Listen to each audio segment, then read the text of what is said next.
الحمدللہ رب العالمین والصلاة والسلام علی سید الانبیاء وخاتم المرسلین سیدنا محمد وعلی آلہ واصحابہ اجمعین۔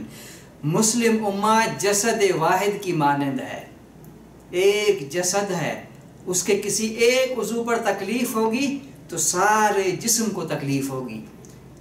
مسلمانوں کی خوشی پر خوشی منانا اور ان کے دکھ اور مصیبت پر تکلیف محسوس کرنا، یہ امت مسلمہ کا شیوا ہے۔ حضرت علامہ ابن تیمیہ رحمۃ اللہ علیہ جو شیخ الاسلام بھی ہیں، وہ فرماتے ہیں اگر کسی شخص کو مسلمانوں کی خوشی پر مسرت اور ان کی مصیبت اور تکلیف پر دکھ نہیں ہوتا تو وہ ان میں سے نہیں۔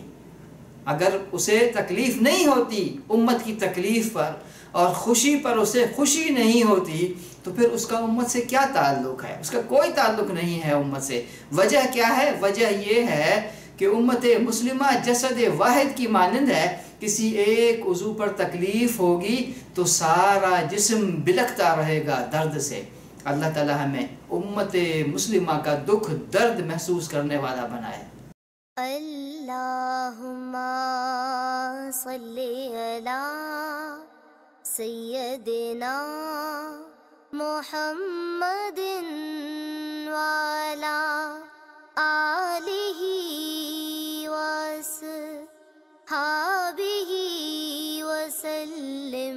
اللہم صلی علی سیدنا محمد وعلی